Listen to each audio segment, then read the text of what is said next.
পবিত্র ম্যাথ হাবে স্বাগতম। এসএসসি পরীক্ষার্থী 2026 এর তোমাদের জন্য কিছু সতর্কবার্তা। প্রতিটি পরীক্ষার্থীদের মধ্যে 4 ফুট দূরত্ব থাকবে, এতে করে দেখাদেখি কমে যাবে, নকল করার প্রবণতা কমে যাবে। কারণ বর্তমান পরীক্ষাগুলোতে প্রচুর দেখাদেখি নকল হয়ে থাকে, আর এটা ঠেকাতেই সরকার এই উদ্যোগ নিয়েছে। তোমরা যারা আজও ঘুমিয়ে আছো, এখন অন্তত জেগে ওঠো, পড়াশোনা শুরু করে দাও।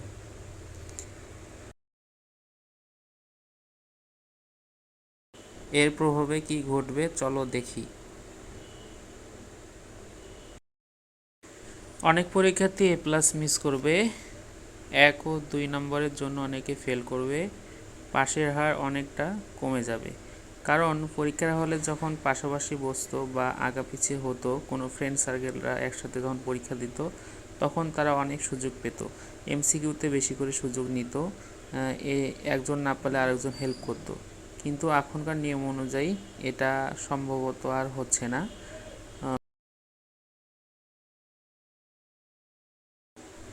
এবারের পরীক্ষায় নকল বিরোধী কঠোর নজরদারি থাকবে। তারপর প্রশ্ন ফাঁস ঠেকাতে প্রযুক্তি নির্ভর তদারকি থাকবে। ভ্রাম্যমাণ আদালত সক্রিয় অবস্থানে থাকবে। এইসব করার একটাই কারণ, এসএসসি পরীক্ষা যেন এবার খুব স্বচ্ছ, নকল মুক্ত হয়ে থাকে। আমরা যদি গত বছরগুলোর দিকে তাকাই, অর্থাৎ গত বছরগুলোতে যে পরীক্ষাগুলো অনুষ্ঠিত হয়ে গেছে, সেই পরীক্ষাগুলো কিন্তু বিভিন্নভাবে এরকম নকল, প্রশ্ন ফাঁস, তারপর হচ্ছে বিভিন্ন কারচুরি, এগুলো হয়েছে। কিন্তু এবারের পরীক্ষাটা সরকারের উদ্যোগ যে এবারের পরীক্ষা যেন সবসময়ের জন্য স্বচ্ছ থাকে, কোনো যেন কেউ কথা পরীক্ষা নিয়ে ওঠাতে না পারে। তাই সরকার বিভিন্ন ধরনের এই সকল উদ্যোগগুলো নিয়েছে এবং তা স্বচ্ছ করবে। কারণ তোমরা জানো যে এবারকার শিক্ষামন্ত্রী কে। এবারকার শিক্ষামন্ত্রী কিন্তু অভিজ্ঞতা রয়েছে হেলিকপ্টার নিয়ে পরীক্ষার হলে যাওয়ার। এখন থেকে পরীক্ষাতে কোনো গ্রেজ নাম্বার দেওয়া হবে না, অর্থাৎ সৃজনশীলে কিন্তু হচ্ছে প্রশ্নে পাস মার্ক কিন্তু 23। যদি কেউ 22ও পায়, তবে কিন্তু তাকে 1 নাম্বার বেশি দিয়ে পাস করে দেওয়া হবে না। আর এরকম কিন্তু অনেকও হয় যে অনেকে পরীক্ষায় 39 পেয়েছে, তাকে 40 করে দিয়েছে, তাহলে কিন্তু তার গ্রেডটা চেঞ্জ হয়ে যায়। কিন্তু এখন থেকে এই যে বেশি দেওয়ার প্রবণতা এটা আর হবে না। এতে করে হবে কি, অনেকে যারা A+ পাওয়ার কথা ছিল, মানে কম 79 পেয়েছে, কিন্তু তাকে 1 মার্ক দিলে 80 করে দেওয়া যায়, যে এই সিস্টেমটা থেকে পুরোপুরি আমরা বেরিয়ে আসতে পারবো। সুতরাং যারা এসএসসি পরীক্ষা দেবে তাদের এখনও সময় আছে, পড়ার টেবিলে বসো। কারণ এবারকার পরীক্ষাগুলো গত যে পরীক্ষাগুলো অনুষ্ঠিত হয়েছে তাদের পরীক্ষা থেকে তুলনামূলকভাবে খুবই কঠিন হবে।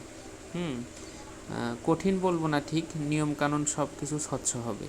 তাই আর দেরি না করে, এখনও সময় আছে, যথেষ্ট সময় আছে, পড়াশোনা চালিয়ে যাও এবং রিভিশনের মধ্যে রাখো। আর পাশাপাশি গণিতের জন্য পবিত্র ম্যাথ হাবের পাশে থাকো।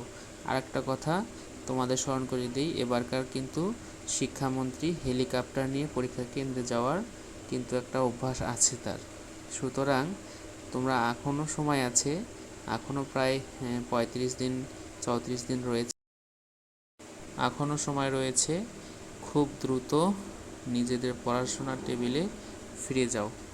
আসলে আমি এটা সবাইকে বলতেছি না, যারা এখনও